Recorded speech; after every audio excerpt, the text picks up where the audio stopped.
Hello అందరికీ. So నేను అంతకుముందు కంపెనీలో వర్క్ చేసినప్పుడు నాకు ప్రాజెక్ట్లో పరిచయం అనమాట ఒక అమ్మాయి. తన పేరు సౌమ్య. ఇంకా నాకు అప్పటి నుంచి మంచి ఫ్రెండ్ అయిపోయింది. తను ఇప్పుడు వాళ్ళ కంపెనీ తరపున జపాన్ వచ్చిందనమాట ఒక ప్రాజెక్ట్ పని మీద. 1 మంత్ అయిపోయింది. ఇప్పుడు అంతా ప్యాకింగ్ అంతా జరుగుతుంది. టైం రాత్రి 12 దాటిపోయింది. సో రేపు మార్నింగ్ 8:30కి ఫ్లైట్. సో ప్యాక్ చేద్దాం అని చెప్పేసి ఇంకా వచ్చాము. ఇక్కడే ఉన్నాను. అయితే ఈ 1 మంత్ అసలు తన ఎక్స్పీరియన్స్ ఎలా ఉంది ఏంటి వీడియో చేస్తూ సర్దుకుందాం అని చెప్పేసి నేను ఈ వీడియో తీస్తున్నాను.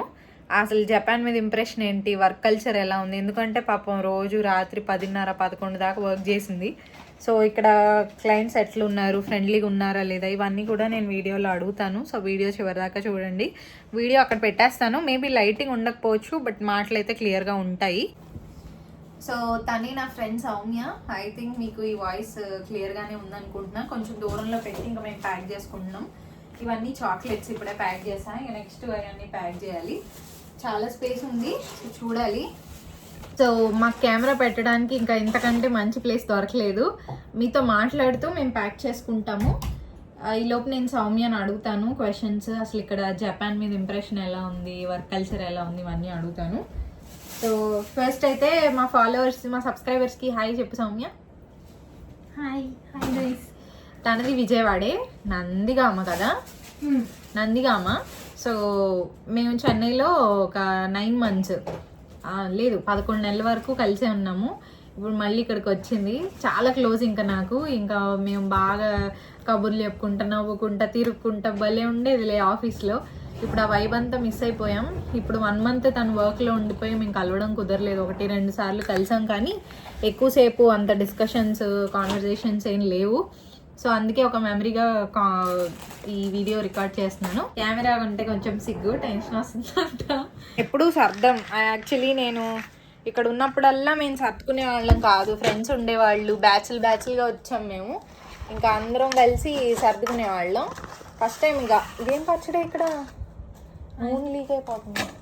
తీసుకొచ్చింది ఏందో అత్తారేంటి తీసుకొచ్చినట్టు దోశ పిండి. తర్వాత ఇది ఉండే 20 రోజులకి ఇవన్నీ తెచ్చుకుంది. ఇప్పుడు మిగిలిన అన్నీ కూడా ప్యాక్ చేసి నాకు ఇచ్చింది. అట్లా ఉంటాయి మరి మన వాళ్ళ పరిస్థితి. ఇప్పుడే మా సర్దడం అంతా అయిపోయింది. టైం నైట్ 1 గంట అయింది.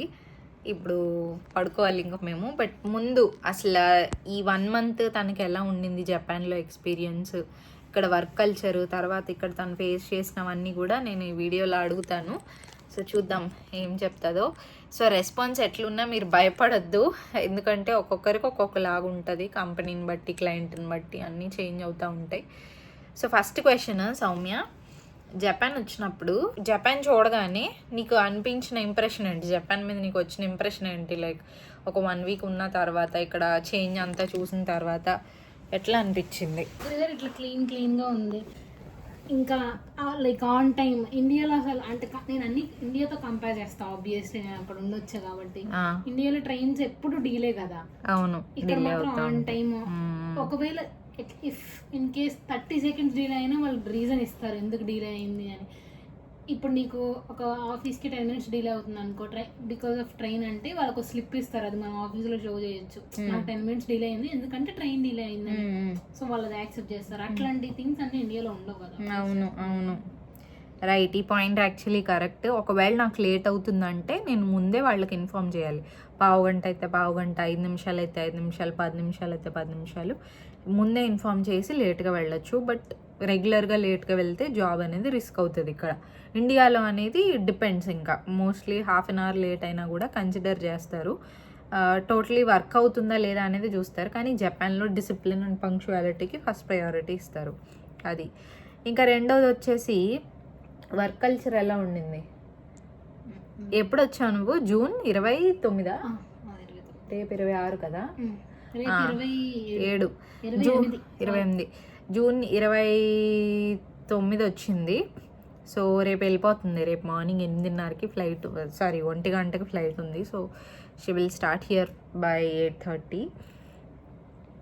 ఇప్పుడు ఈ 1 మంత్ అసలు మాకు కలవడం కుదరలేదు. నాకు వర్క్ ఉండింది, తనకి వర్క్ ఉండింది. నైట్ 10:30 దాకా పని చేసింది. సో అసలు వర్క్ కల్చర్ ఎలా ఉంటుంది, ఇక్కడ క్లయింట్స్ ఫ్రెండ్లీగా ఉంటారా లేదా, ఎట్లుండింది నీ ఇంప్రెషన్ ఏంటి అసలు జాపనీస్ వర్క్ కల్చర్ మీద? ఇండియా బెటర్ అంటావా, జపాన్ బెటర్ అంటావా? అంటే నాకైతే ఇండియానే బెటర్ అనిపించింది. వర్క్ కల్చర్ ఇక్కడ ఫైన్, బట్ నేను అడాప్ట్ అవ్వలేను. 12 hours work also fine, but 14 hours work, 16 hours work, మళ్ళీ రూమ్కి వచ్చి మనమే కుక్ చేసుకొని తింటే అది ఇంకా లైక్ బర్డెన్ అవుతుంది కదా. 5-6 hours స్లీప్ ఉంటుంది. సో అది నాకు అలవాటు అవ్వలేదు. వీళ్ళు టూ మచ్ వర్క్. ఇండియాలో అట్లా ఏమి ఉండదు కదా. అవును. రోజు వర్క్ చేసావా? ఇప్పుడు ఎంత త్వరగా వచ్చావు ఇంటికి? నో, ఫస్ట్ డే నుంచి టిల్ ఎస్టర్డే వరకు 9:30 కన్నా ముందు ఎప్పుడు రూమ్కి రాలేదు. చాలా లేట్గా వచ్చేది రూమ్కి, ఇంకా మాకు అందుకే కలవడం కుదిరేది కాదు. బట్ ఇట్ టోటలీ డిపెండ్స్ అండి. ఇప్పుడు నాకంటే ప్రతిరోజు ఓవర్ టైం ఉండదు. కంపెనీని బట్టి, మనం వర్క్ చేసే ప్రాజెక్ట్ని బట్టి. జాపనీస్ వాళ్ళు అయితే కొంచెం ఉంటుంది వర్క్ కల్చర్ అనేది, ఇలానే ఉంటుంది. కానీ అందరికీ ఇలానే ఉంటుందా అంటే డిపెండ్స్. కొంతమంది 7-8 దాకా వర్క్ చేస్తారు, కొంతమంది 10-11 దాకా వర్క్ చేస్తారు, కొంతమంది నైట్ అంతా వర్క్ చేస్తారు. భయపడాల్సిన అవసరం లేదు. కానీ వర్క్ కల్చర్ ఇక్కడ అలానే ఉంటుంది. ఒకవేళ లేట్గా వర్క్ చేసినా దానికి పే చేస్తారు. బట్ లేట్గా వర్క్ చేయడం అనేది ఇక్కడ వెరీ కామన్, అందరూ చేస్తూ ఉంటారు. అది ఒక థింగ్. లేట్గా వర్క్ చేస్తే పే చేస్తారు, అది డైరెక్ట్ జాపనీస్ కంపెనీ ఎంప్లాయీస్కి. మేము ఇప్పుడు బిజినెస్ వీళ్ళు యాక్చువల్లీ ఇప్పుడు ఇండియా నుంచి వచ్చారు, బిజినెస్ ట్రిప్ లాగా వచ్చారు కాబట్టి ఓవర్ టైం అనేది వీళ్ళకి ఉండదు ఆబ్వియస్లీ. సో వీళ్ళు ఎంతసేపు పని చేసినా ఓవర్ టైం అనేది ఉండదు. నెలకి ఎంత పే చేస్తామని చెప్పి తీసుకొస్తారనమాట. అది ఆన్సైట్ ప్రాజెక్ట్ అంటే ఇండియా నుంచి ఒక ప్రాజెక్ట్ పని మీద జపాన్ తీసుకొస్తారు. సో దానికి ఒక 1 month, 2 months, 3 months it depends. So దాన్ని బట్టి శాలరీ అనేది ఇచ్చేస్తారు ముందే. అది ఇంకా తర్వాత వచ్చేసి ఇంకేం క్వశ్చన్స్ ఉన్నాయి? జపనీస్ వాళ్ళతో నువ్వు వర్క్ చేసినప్పుడు నీ ఫస్ట్ ఒపీనియన్ ఏంటి? వాళ్ళని కలిసినప్పుడు వాళ్ళు మంచిగా మాట్లాడారా, కైండ్గా ఉన్నారా, ఎట్లా ఉన్నారు అసలు నీతో? కైండ్ అని చెప్పలేను, ఎందుకంటే వాళ్ళని యాజ్ ఎ పర్సన్గా మనం మీట్ అవ్వం కదా. As a manager, client or business partner కానీ మనం మీట్ అవుతాము. So what ever they talk also like we can take that as a work only, we can't take that as a personal thing or something else. Like how did they respond when you are asking doubts or if you have any questions or issues or any doubts? ఎట్లా ఉండేది అసలు? అంటే issues solve చేసేవాళ్ళు. ఎట్లా అంటే like I don't know about other clients, but my clients వాళ్ళ issue answer వాళ్ళకి తెలిసినా డైరెక్ట్ ఆన్సర్ ఇవ్వరు. మనం ఒక క్వశ్చన్ అడిగితే దాని ఆన్సర్ కూడా ఇంకో క్వశ్చన్ అడుగుతారు వాళ్ళు. అగైన్ మనం ఆ క్వశ్చన్ ని ఫైండ్ అవుట్ చేసి మళ్ళీ మనం క్వశ్చన్ అడిగితే అగైన్ లైక్ రిపీట్ ఇట్లా సొల్యూషన్ ప్రొవైడ్ చేయరు. అంటే తెలీదా లేక ఎట్లా? తెలుసు, బట్ వాళ్ళు ఏమనుకుంటారంటే మనమే అది తెలుసుకోవాలి, మనం వాళ్ళే తెలుసుకోవాలి అన్నట్టు. బట్ అది టైం అంటే నాకు అనిపిస్తుంది, ఇఫ్ వాళ్ళకి తెలిస్తే డైరెక్ట్ ఆన్సర్ ఇవ్వచ్చు కదా, అప్పుడే మనం తెలుసుకుంటాం, రిపీట్ చేయకుండా. ఇట్లా లూప్ లో తిరుగుతూ ఉంటే టైం వేస్ట్ అవుతుంది, అట్లాంటి ప్రొడక్టివిటీ కూడా ఇంప్రూవ్ అవ్వదు. అవును, రైట్. ఇంకా నెక్స్ట్ వచ్చేసి ఇక్కడ ఎవరైనా వర్క్ లో ఫ్రెండ్స్ అయ్యారా జాపనీస్ వాళ్ళు? No chance. పార్టీలకి వెళ్ళారా? వెళ్ళాం. పార్టీకి ఎట్లా అంటే డిన్నర్కి వెళ్ళాం. డిన్నర్లో చాలా క్లోజ్గా మాట్లాడారు. అంటే వీళ్ళు జాపనీస్ అయినా అనిపించింది ఒక 3 hours డిన్నర్ లో. చాలా బాగా మాట్లాడారు, చాలా ఫ్రెండ్లీగా మాట్లాడారు. ఇట్లా అంటే కొంతమంది ఇట్లా ఎక్స్చేంజ్ చేసుకున్నారు నంబర్స్, అట్లా అంత క్లోజ్ అయ్యారు. నెక్స్ట్ డే ఆఫీస్కి వెళ్తే వాళ్ళు మమ్మల్ని చూసి కూడా అసలు ఈ మనుషులు ఎగ్జిస్ట్ అయ్యి ఉన్నారా అన్నట్టు ఎక్స్ప్రెషన్ ఇచ్చారు. ఈ పాయింట్ చాలా నార్మల్ అసలు, కానీ చాలా వియర్డ్గా విచిత్రంగా అనిపిస్తుంది. ఏంటంటే నార్మల్గా మనం జపాన్లో ఉన్నప్పుడు ప్రతి ఆఫీస్లో కూడా వెల్కమ్ పార్టీ అని, వచ్చేటప్పుడు స్టార్టింగ్లో జాయిన్ అయ్యేటప్పుడు వెల్కమ్ పార్టీ అని, వెళ్ళిపోయేటప్పుడు ఫేర్వెల్ పార్టీ అని, మధ్యలో కొన్ని పార్టీలు ఉంటాయి. ఈ పార్టీలకి కంపెనీలే పే చేస్తుంది, మనల్ని డిన్నర్కో లంచ్కో తీసుకెళ్ళినప్పుడు చాలా ఫ్రెండ్లీగా ఉంటారు, ఫుల్గా తాగుతారు, ఎంజాయ్ చేస్తారు, అన్నీ అడుగుతారు, చక్కగా ఫ్రెండ్లీగా ఉంటారనమాట. కానీ ఒక్కసారి మనం ఆ పార్టీ అయిపోయి నెక్స్ట్ డే ఆఫీస్కి వెళ్తే అసలు నువ్వెవరో నేనెవరో అన్నట్టు చూస్తారు, విచ్ ఇస్ రియలీ వియర్డ్. ఎందుకంటే అంత క్లోజ్గా ఉండి మళ్ళీ ఇలా చేయడం అనేది మనకి డెఫినెట్లీ ఏదోలా అనిపిస్తుంది. ఏంటంటే వీళ్ళు యాక్ట్ చేస్తున్నారా, ఫేక్గా ఉంటున్నారా అర్థమే అవ్వదు. సో ఈ పాయింట్ కొంచెం నాకు నచ్చదు. But that's the part of their culture anyway. ఏంటంటే వాళ్ళు వర్కే అన్నీ అన్నట్టుగా ఉంటారు. అది వర్క్ విషయంలో వర్కే, పర్సనల్గా కలవాలంటే ఇక బయట కలుస్తారు అంతే. అది కూడా వర్క్ బేస్డే, ఆఫీస్ బేస్డే అందరూ కలిసి ఇంకా ఉంటారనమాట. అలా ఉంటుంది. సో మొత్తానికి నీకు అసలు జపాన్ నచ్చిందా? ఇన్ కేస్ ఫ్యూచర్లో నువ్వు ఇక్కడికి రావాలి, లాంగ్ టర్మ్ వర్క్ చేయాలి అంటే ఈ month work wise fine, but ఇదే టైప్ ఆఫ్ వర్క్ నాకు ఫ్యూచర్లో కూడా రిపీట్ అయ్యింది అంటే ఐ వోంట్ ప్రిఫర్. కానీ చెప్తున్నానుగా ఇది అందరికీ అలా ఉండదు. కానీ మోస్ట్లీ జపాన్లో ఎవరైనా వర్క్ చేస్తున్నారు అని అంటే ప్రాజెక్ట్స్లో ఇనీషియల్గా మనం ఇప్పుడు కొత్తగా జాయిన్ అయ్యామనుకోండి, ఒక సంవత్సరం జాలీగా వదిలేస్తారు, మంచి జీతం ఇస్తారు, వదిలేస్తారు, తిరగండి అంతా చేసుకోండి అంటారు. రెండో సంవత్సరం నుండి అదే జీతంతో ఎక్కువ పని చేయించుకుంటారు, ఓవర్ టైం చేస్తూ ఉంటారు. సో ఇలా కంటిన్యూ అవుతూ ఉంటుంది. ఇక మనకి శాలరీ పెరగాలి, గ్రోత్ ఉండాలంటే మన ఏజ్, మన మ్యారిటల్ స్టేటస్, తర్వాత మనకున్న ఎక్స్పీరియన్స్ ఇవన్నిటిని కన్సిడర్ చేసి అకార్డింగ్గా జీతాలు అనేవి పెంచుతూ ఉంటారు. బట్ మోస్ట్లీ శాలరీ ఇంక్రీజ్ అనేది ఉండదు, తక్కువ చాలా. సో ముందే మంచి శాలరీస్తో ఇక్కడికి రాగలిగితే బెటర్. ఆ ఒక విషయం అది. తర్వాత ఇంకెక్కడికైనా ట్రావెల్ చేసావా? Hakone, Kamakura, okay, Odaiba, Enoshima, sky tree, okay. అంతే అనుకుంటా. అంటే జపాన్ ట్రావెల్కి బెస్టా, వర్క్కి బెస్టా? ట్రావెల్కి బెస్ట్. ఆబ్వియస్లీ ట్రావెల్కి బెస్ట్. లైక్ ఇప్పుడు మనకు ఓవర్ టైంకి మనం పే చేస్తే వర్క్కి బెస్ట్. రైట్. యాక్చువల్గా జపాన్లో నేను ఎక్కువసేపు, ఇప్పుడు నాకు ఆఫీస్ 9 to 5 అయితే నేను 9 to 5 దాకా పనిచేసేసిన దానికి జీతం వస్తుంది. కానీ 5 నుంచి 6, 7, 8, 9, 10 వరకు చేశాను అనుకోండి, ఆ ఎన్ని గంటలు చేస్తానో గంటకి ఇంత అని చెప్పేసి వస్తుంది అనమాట. సో చాలామందికి ఓవర్ టైం అనేది ఇస్తారు. కానీ వీళ్ళు ఇండియా నుంచి ఒక ప్రాజెక్ట్ పని మీద వచ్చారు కాబట్టి వీళ్ళకి ఇవ్వరు. ఈవెన్ మాకైనా అంతకుముందు మేము అలానే వచ్చాం కాబట్టి అలా ఇవ్వలేదు. కానీ ఇప్పుడు నేను ఓవర్ టైం చేస్తున్నప్పుడు గంటకి ఇంత అని చెప్పేసి పే చేస్తారు. సో అలా ఉంటుంది అనమాట. ఇప్పుడు ఓవర్ టైం ఇచ్చినా, ఎంత డబ్బులు ఇచ్చినా కూడా అన్నన్ని గంటలు పని చేయాలన్నా కూడా చేయలేం కదా, విసుగు వస్తుంది. ఆ కల్చర్కి, ఆ వర్క్ ఫార్మాట్కి అలవాటు అయి ఉన్నాం కదా. కానీ ఇండియాలో కూడా ఇట్లాంటి ప్రాజెక్ట్స్ చేసాం కదా మనం. చేసాము. కానీ ఇండియాలో ఎట్లా అంటే నేనే వచ్చి రూమ్లో నేనే కుక్ చేసుకోవాల్సిన అవసరం లేదు కదా, నాకు అన్నీ ఎట్లా రెడీ అయ్యి ఉంటాయి. వర్క్ ఫ్రమ్ హోమ్ ఉండేది, తర్వాత ఆఫీస్కి వెళ్ళేవాళ్ళం, హాస్టల్లో ఉండేవాళ్ళం. అప్పుడు చక్కగా అక్కడ ఫుడ్ తినేసి, యాక్చువల్లీ మేము ఒక బ్యాంక్ ప్రాజెక్ట్లో పనిచేసాం కలిసి, రాత్రి 1 గంట దాకా పనిచేసిన రోజులు ఉన్నాయి. కానీ వర్క్ ఫ్రమ్ హోమ్ ఉండేది కాబట్టి స్క్రీన్ షేర్లు చేసి ఇక సిస్టమ్ ముందే కూర్చునేవాళ్ళం. ఇక్కడ ఏంటంటే ఆఫీస్కి వెళ్ళి చేయాలి ఆ పని, ఇంట్లో చేసేది. సో ఓవరాల్గా జపాన్లో షాపింగ్ అంతా అయిపోయిందా? ఏమేం చేసావు? తీసుకున్నారా? చాక్లెట్లు, గిఫ్ట్లు, షూస్ అన్నీ తీసుకుంది. యాక్చువల్లీ ఇక్కడ ట్రావెల్కి, షాపింగ్కి అన్నిటికీ బాగుంటుంది. తర్వాత వర్క్ కల్చర్ అనేది అలవాటు అయిపోతుంది. ఇప్పుడు స్టార్టింగ్లో అమ్మో ఇలా అనిపిస్తుంది, కానీ తర్వాత అలవాటు అయిపోతూ ఉంటుంది. కానీ అందరికీ ఇలా ఉండదు. కొంతమందికి వర్క్ ఫ్రమ్ హోమ్ ఇచ్చి కొంచెం టైం స్పెండ్ చేయమంటారు, కొంతమందికి కొంచెం ఇలా హెక్టిక్గా ఉంటుంది. బట్ దానికి మీరేం టెన్షన్ పడి అమ్మో ఇలా ఉంది కాబట్టి మేము జపాన్ వస్తే మేము కూడా ఇట్లానే అవుతామని అనుకోవద్దు. ఎందుకనంటే మనం జాయిన్ అయ్యే కంపెనీ, మనకు వచ్చే క్లయింట్ జాపనీస్ వాడు అవ్వచ్చు, చైనా వాడు అవ్వచ్చు, వేరే దేశం వాడు అవ్వచ్చు, మనకు తెలీదు. సో ప్రాజెక్ట్ వచ్చిన దాన్ని బట్టి, కంట్రీని బట్టి, క్లయింట్ని బట్టి మనకి టైమింగ్స్ అనేవి మారుతూ ఉంటాయి. సో భయపడాల్సిన పని అయితే ఏమీ ఉండదు. అది ఇంకా అపార్ట్మెంట్స్ ఎట్లా ఉన్నాయి ఇక్కడ? బాగున్నాయా?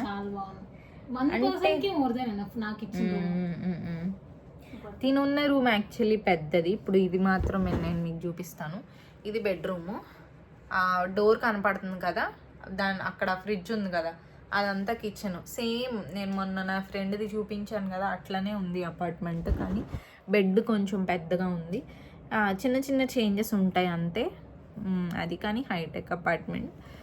బాగుంటాయి అపార్ట్మెంట్స్, బాగుంటాయి. ఒక్కరే కాబట్టి ఈ రూము, ఈ లైఫ్ కొంచెం అలవాటైన వాళ్ళకైతే హ్యాపీగా జాలీగా ఉంటుంది. సో ఓవరాల్గా 1 month నువ్వు ఇక్కడ ఉన్నావు కదా, ఇప్పుడు ఇండియాకి జపాన్ వాళ్ళకి ఏంటి డిఫరెన్స్, ఏది బెస్ట్, ఏది ఎందులో బెస్ట్ అనేది చెప్పు. వర్క్ బేసిస్ చెప్తా. ఫస్ట్ ఒక ఎగ్జాంపుల్ ఏంటంటే, నేను వచ్చిన ఫస్ట్ వీక్ ఆర్ సెకండ్ వీక్కి మాకు ఒక ఇష్యూ వచ్చింది అనమాట మా ప్రాజెక్ట్లో. ఇట్లా మా ప్రాజెక్ట్ ఎట్లా అంటే, అది ఒక డివిజన్, సబ్ డివిజన్స్ ఉంటాయి, డివిజన్స్. ఒక డివిజన్లో ఇట్లా వర్క్ వచ్చింది, ఇష్యూ వచ్చింది. ఆ ఇష్యూ ఎట్లా ఇప్పుడు అదే సేమ్ ఇష్యూ కనుక ఇండియాలో వస్తే మనం అట్లీస్ట్ ఒక 2-3 days తీసుకునే వాళ్ళం, టైం తీసుకొని చేసేవాళ్ళం. హయ్యర్ అఫీషియల్స్ అయినా ఎవరైనా 2-3 days టైం తీసుకుంటారు. వీళ్ళు అట్లా కాదు, సేమ్ డే బ్రేక్ఫాస్ట్ చేయలేదు, లంచ్ చేయలేదు, డిన్నర్ కూడా చేయలేదు. ఆ డే మొత్తం more than 12 hours, I think more than 18 hours వాళ్ళ ఆఫీస్లో ఉండి ఆ ఇష్యూ రిజాల్వ్ చేసి ఇంటికి వెళ్ళారు. అట్లా ఉండదు ఇండియాలో, ఆబ్వియస్లీ అట్లా ఉండదు. మనం తిండి మానేసి ఇవన్నీ మానేసి చెయ్యం కదా, కానీ ఇక్కడ వాళ్ళు చేస్తారు. చాలా పెద్ద డిఫరెన్స్ అనిపించింది. అంటే వీళ్ళు వర్కే ఇంపార్టెంట్, వర్క్ మాత్రమే ఇంపార్టెంట్, అంటే వర్క్ కోసమే ఉన్నారు అన్నట్టు అనిపిస్తుంది. అంత కమిటెడ్గా అంత పర్టికులర్గా ఉంటారు. వాళ్ళు ఉండటమే కాకుండా ఫారినర్స్ కూడా అలా ఉండాలి అని ఎక్స్పెక్ట్ చేస్తారు. అది మనకేంటంటే కొంచెం అడ్జస్ట్ అవ్వలేము, ఎందుకంటే ఇన్ని సంవత్సరాలు ఒక కంట్రీలో పనిచేసి వచ్చి ఈ కల్చర్కి అలవాటు పడాలంటే టైం పడుతుంది. మరి ఇన్నున్నప్పుడు మీరెందుకు వర్క్ చేస్తున్నారని మీరు నన్ను అడగొచ్చు. నేను ఫుజిత్సులో చేసేటప్పుడు మాకు ఇంత ప్రెషర్ లేదు. ఇప్పుడు తను ఎలా అయితే 9:30 10:30 అని చెప్పిందో మాకు అట్లా లేదు. 9 to 5:30 లేదా 6కి అంతా నేను రూమ్కి వచ్చేసేదాన్ని. అసలు ఆఫీసే లేదు, వర్క్ ఫ్రమ్ హోమ్ చేసుకునేదాన్ని. వారానికి ఒకసారి క్లయింట్ ఆఫీస్కి వెళ్ళేదాన్ని, అంతే. పెద్దగా వర్క్ ఉండేది కాదు. ఏదైనా ఉంటే ఆన్లైన్లో మేము రిజాల్వ్ చేసుకోవడం చేసేవాళ్ళం. ఇక నెక్స్ట్ కంపెనీ ఇప్పుడు నేను జాయిన్ అయిన కంపెనీ 2 ప్రాజెక్ట్స్ ఉన్నాయి. ప్రజెంట్ ఒక దాంట్లో చేస్తున్నాను. అది క్లయింట్ హాంకాంగ్ వాడు. సో మాకు అంత ప్రెషర్ కానీ ఇష్యూ కానీ ఉండదు. నెక్స్ట్ ప్రాజెక్ట్ ఇంకొకటి జాపనీస్ వస్తుంది అంటున్నారు. మేబీ ఛాన్సెస్ ఉంటాయి, కానీ ఇప్పుడు కూడా నేను అప్పుడప్పుడు ఓవర్ టైం చేసి వెళ్తాను. టోటలీ డిపెండ్స్, అంతే. మనం వర్క్ ఫినిష్ చేయలేకపోతున్నాం వాళ్ళు అడిగిన డెడ్ లైన్లో అని అంటే మనం ఇంకొంచెం టైం స్పెండ్ చేయాల్సి ఉంటుంది, దానికి ఎక్స్ట్రా పే ఉంటుంది. డిపెండ్స్ అండి. ఇప్పుడు మనం ఎంత వర్క్ చేస్తామో అంత పే ఉంటుంది, అంత మంచి లైఫ్ ఉంటుంది. అది ఎవరి చాయిస్ వాళ్ళది, ఎవరి ఇష్టాలు వాళ్ళవి, ఎవరికి ఎక్కడ నచ్చితే అక్కడ చేసుకుంటాం. బట్ ఇవన్నీ కామన్ థింగ్స్. ఇంకా జపాన్లో ఎవరు వర్క్ చేసినా ఫేస్ చేసే థింగ్స్ అయితే ఇవే. ఇంకేమన్నా పాయింట్స్ ఉన్నాయా? లైక్ నాకు జపాన్లో ఇది నచ్చింది, జపాన్లో ఇది ఉంది, ఇది ఇండియాలో కూడా ఇలా ఉంటే బాగుండేది అని ఏమనిపించింది? ఇంకేమన్నా థింగ్స్ అనిపించే అలాగా? అంటే మన చుట్టూ లైక్ మన ఎన్విరాన్మెంట్ని క్లీన్ ఉంచుకోవడం, అది బాగా నచ్చింది. లైక్ ఇక్కడ అంటే ఎందుకు మనం కంపేర్ చేసుకోవద్దు, ఆబ్వియస్లీ ఇండియా నుంచి జపాన్ కాదు, మనం పాపులేషన్ ఎక్కువ, మనం ట్యాక్స్ అంత పే చేయం. లైక్ గవర్నమెంట్ మన దగ్గర నుంచి అంత ట్యాక్స్ తీసుకోదు. వీళ్ళకి అట్లా కాదు, చాలా ట్యాక్స్, ప్రతి everything tax. And because of tax only ఇక్కడ కొంతమంది ఫ్యామిలీని కూడా మెయింటైన్ చేయట్లేదు. ఎందుకంటే ఇప్పుడు ఫ్యామిలీ, ఒకవేళ వాళ్ళ ఫ్యామిలీ ఉన్నారనుకో, ఫ్యామిలీలో ఈచ్ అండ్ ఎవ్రీ పర్సన్కి ఇన్సూరెన్స్, హెల్త్ ఇన్సూరెన్స్ కావాలి. ఆ హెల్త్ ఇన్సూరెన్స్ మంత్లీ 3 lakh అట్లా ఉంటుంది. నాకు తెలిసిన ఇన్ఫర్మేషన్, ఐ డోంట్ నో కరెక్టా కాదా అని. ప్రతిదానికి ఎక్కువ ఉంటుంది. వాళ్ళు అంత ట్యాక్స్ కడుతున్నారు కాబట్టి వాళ్ళ గవర్నమెంట్ అంత క్లీన్గా ఉంచుతుందని రియలైజ్ అయినా. క్లీన్ ఉంది ఫైన్, బట్ వాళ్ళు పే చేస్తున్నారు. సో పే చేసినప్పుడు ఆబ్వియస్లీ వాళ్ళు రిజల్ట్ కోరుకుంటారు కదా. రైట్. యాక్చువల్లీ ఇక్కడ ట్యాక్స్ ఉంటుంది, ట్యాక్స్కి తగ్గట్టుగా ఇక్కడ సొసైటీ మేనేజ్మెంట్ అనేది, మెయింటెనెన్స్ అనేది ఉంటుంది. ఫర్ సపోజ్ మొన్న శౌర్య గారు, మీకు తెలుసు అందరికీ, శౌర్య గారు వీడియో పోస్ట్ చేశారు. జపాన్లో ట్యాక్స్ని ఎట్లా వీళ్ళు చూస్తారని చెప్పి ఒక చెట్టు, ఇప్పుడు దారిలో వెళ్తున్నా ఉన్నప్పుడు చెట్లు మేము చూస్తూ ఉంటాం. ఆ చెట్లకి కొన్ని రాడ్లు ఉంటాయి, లేదా తాళ్లతో కట్టి వంకర టింకరగా ఎదగకుండా తిన్నగా ఎదగాలని చెప్పేసి వాటిని తిన్నగా అంటే రాడ్లాగా పెట్టి అరేంజ్ చేస్తారనమాట స్ట్రైట్గా ఎదగడానికి. సో ఇట్లా చాలా పనులు ఉంటాయి. ఇప్పుడు వాళ్ళు రోడ్లు క్లీన్ చేయడానికి ప్రతి చోట మెషిన్లు, అది కూడా నేను షార్ట్స్లో పోస్ట్ చేశాను. ఇట్లా ప్రతిదీ మెయింటైన్ చేస్తూ ఉంటారు కాబట్టి నీట్గా ఉంది. చేశారు కదా, సాలరీ అలా వస్తుంది కాబట్టి వాళ్ళు ట్యాక్స్ ఇవ్వగలుగుతున్నారు. ఇప్పుడు ఆయన జీతాలు అట్లా. ఇప్పుడు ఇండియాలో ఏంటంటే పాపులేషన్ ఎక్కువ, తర్వాత క్వాలిటీ ఆఫ్ లైఫ్ తక్కువ, అందరూ ఎర్న్ చేయలేరు. పేదోడే, డబ్బున్నోడు అట్లా అయిపోతూ ఉంది పరిస్థితి. ఎంత డబ్బు వస్తే అంత ట్యాక్స్ కట్టాల్సి వస్తుంది. సో ఇంకొక మేజర్ డిఫరెన్స్ ఏంటంటే ఇండియాకి ఇక్కడికి, మా ఆఫీస్లోనే 80 years అనుకుంటా, 70+ years అంటే తాతయ్య ఏజ్, వాళ్ళ అమ్మమ్మ age, still they are working ఇక్కడ. అది ఇండియాలో ఉండదు కదా. అవును, రైట్.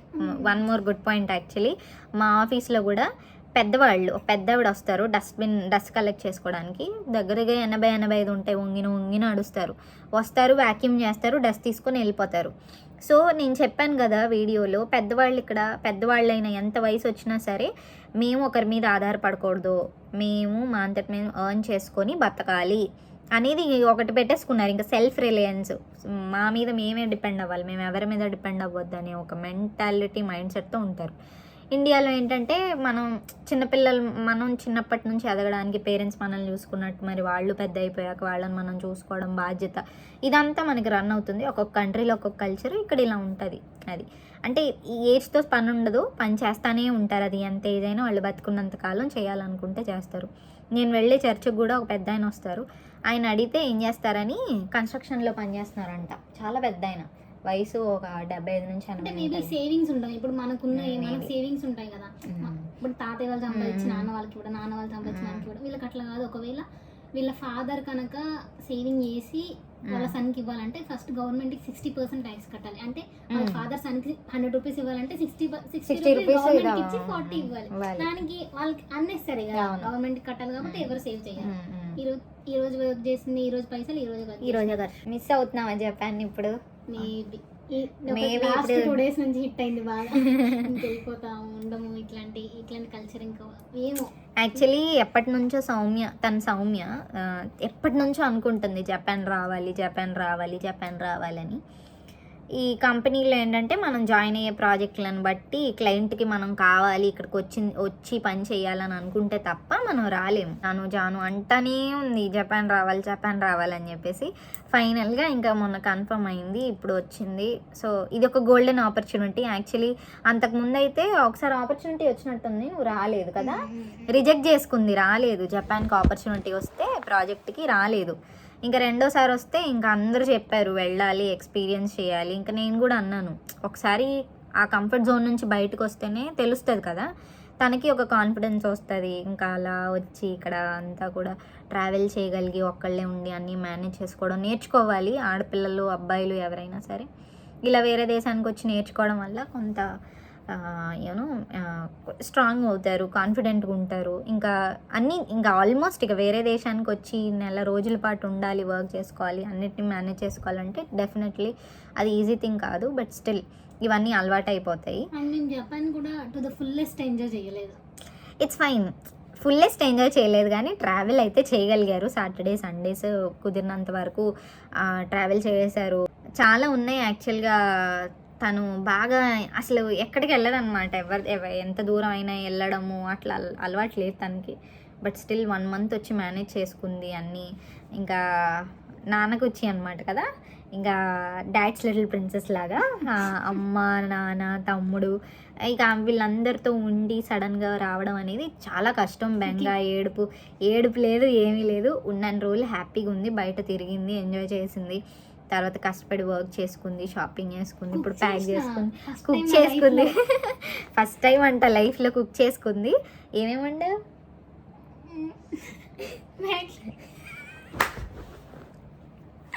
కుకింగ్ అంటే అంత సీరియస్గా చెప్తుంది, ఏంటో అనుకున్నా మ్యాగీ అని చెబుతుంది అసలు సిగ్గు లేకుండా. కానీ it's a good opportunity, wonderful opportunity. Japan అని జీతాల గురించి, స్కిల్స్ గురించి, వీటి గురించి ఆలోచించకుండా ఫస్ట్ అసలు కంఫర్ట్ జోన్ నుంచి బయటకు వచ్చి దేశంలో ఎలా ఉన్నారు, వేరే వేరే కల్చర్స్లో ఎట్లా ఉన్నారు మనుషులు అనేది తెలుసుకోవడం చాలా ఇంపార్టెంట్.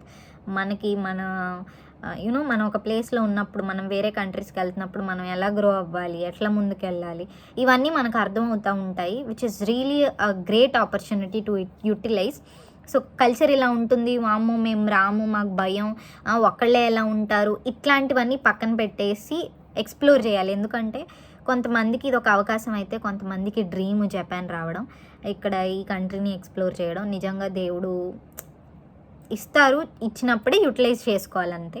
అందరికీ సెకండ్ ఛాన్సెస్ ఉండవు. So it's always better to utilize the opportunity. ఏముంది, ఒక 1-2 years చేసి నచ్చకపోతే ఈ కంట్రీ కాకపోతే ఇంకొకటి, స్కిల్ ఉన్నోడు ఎక్కడైనా బతుకుతాడు. But it's better, it's always good to experience life like this. మీలో ఎవరైనా ఇంట్రోవర్ట్స్ ఉన్నా, ఎవరితో మాట్లాడటానికి అంతగా లేకపోయినా, అలాంటి వాళ్ళకి Japan is really a good country to live in. So time 3 దాటిపోయింది. టైం 3 దాటిపోయిందండి. రేపు మార్నింగే వెళ్ళిపోతుంది. మాకైతే బోల్డ్ మెమరీస్ ఉన్నాయి. అసలు నాకు చాలా హ్యాపీగా ఉండింది ఇది ఉన్నంతసేపు. ఎట్లా అంటే మేము ప్రాజెక్ట్ ఇండియాలో చేసేటప్పుడు ఇక అన్నీ ఏ డౌట్లు ఉన్నా, చిన్న డౌట్ అయినా పెద్ద డౌట్ అయినా ఇక బాగా హెల్ప్ చేసేది. నేను కూడా ఏదన్నా ఉన్నా చెప్పేదాన్ని. పద్దాక తిరిగేవాళ్ళం. ఒకే హాస్టల్లో ఉండేవాళ్ళం, అంటే ఒకే ఏరియాలో ఉండేవాళ్ళం. నా హాస్టల్ ఇక్కడైతే తన హాస్టల్ అక్కడ అలా అలా ఉండేది. రోజు ఆఫీస్కి కలిసి వెళ్ళేవాళ్ళం. 11 months ఉన్నామా? ఏడుకున్నామా ఏంటి? దానికి ఎమోషన్స్ ఏమి లేవు, ఆ బాధ ఎమోషన్లు ఏమి ఉండవు దానికి. అట్లా ఉండేది, బాగుండేది. సో ఒక 3 నెలల తర్వాత మళ్ళీ ఇక్కడికి రావడం, కలవడం నాకు చాలా హ్యాపీ అనిపించింది. ఇంకంతే. రేపు ఆఫ్టర్నూన్ 1 గంటకి ఫ్లైట్, బట్ పొద్దున్న 8:30కి వెళ్ళిపోతారు. ఎందుకంటే వాళ్ళు వెయిట్ చెక్ చేసుకోలేదు, ట్రాలీలు అవి బరువు ఎక్కువే ఉండొచ్చు. సో అక్కడికి వెళ్ళి ఏమన్నా అడ్జస్ట్మెంట్స్ చేసుకోవాలన్నా చేసుకుంటారు. అది. సో గుడ్ నైట్ అందరికీ, హ్యావ్ గుడ్ స్లీప్. అండ్ మీకు ఇంకేమైనా జపాన్ రిలేటెడ్ ఏమైనా డౌట్స్ ఉన్నా, ఇప్పటిదాకా చెప్పినవన్నీ ఇప్పుడు ఒక్కొక్క పర్సన్కి ఒక్కొక్క ఒపీనియన్ ఉంటుంది. ఆ మాట నువ్వే చెప్పు. అంటే ఇప్పుడు నేను చెప్పినవన్నీ నా ఒపీనియన్స్. ఇప్పుడు ఒక్కొక్కరికి ఒక్కొక్క ఒపీనియన్ ఉంటుంది, ఒక్కొక్కరికి ఒక్కో రకమైన వర్క్ ఉంటుంది. దాన్ని బట్టి అందరికీ అలా ఉంటుందని మనం జడ్జ్ చేయలేము, రైట్? సో అమ్మో ఇలా ఉంటుంది అని భయపడి వద్దామనుకొని ఓవర్గా ఆలోచించి మీ మైండ్ సెట్ పాడు చేసుకోకండి. మీరు కష్టపడితే ఈజీగా సర్వైవ్ అయిపోవచ్చు. మనకి శాలరీస్ బాగుంటాయి, తర్వాత ఇక్కడ వర్క్ బాగుంటుంది, ఇక్కడ ఒక పీస్ఫుల్ లైఫ్ దొరుకుతుంది, క్వాలిటీ ఆఫ్ లైఫ్ బాగుంటుంది. కాబట్టి so you need not to worry about the work culture here. It depends అంతే. మీరు ఒక ప్రాజెక్ట్లో వర్క్ చేశారనుకోండి, మిమ్మల్ని త్వరగా వదిలేస్తారు. కొన్ని ప్రాజెక్ట్స్లో ఏంటంటే లేట్ అవుతుంది. సో అట్లా జరుగుతూ ఉంటుంది. కొన్ని ప్రాజెక్ట్స్లో త్వరగా వదిలేస్తారు, మనం ఈవినింగ్ ఇంటికి త్వరగా వచ్చేయచ్చు. బట్ ఫ్రెషర్స్ అయితే మోస్ట్లీ 9 to 5 అనేది కామన్గా ఉంటుంది. సో మీరేం టెన్షన్ పడాల్సిన అవసరం లేదు. ఇంకా మీకు ఏమైనా డౌట్స్, భయాలు, ఇష్యూస్, క్వశ్చన్స్ ఉన్నా కమెంట్స్ చేయండి. ప్రాబ్లం అయితే ఏం లేదు. You can really survive here in Japan. And good night అందరికీ. నువ్వు కూడా గుడ్ నైట్ చెప్పు. Bye bye. వీడియో నచ్చితే లైక్ చేసి, షేర్ చేసి, మరిన్ని వీడియోస్ కోసం ఫాలో అయిపోండి. Bye bye.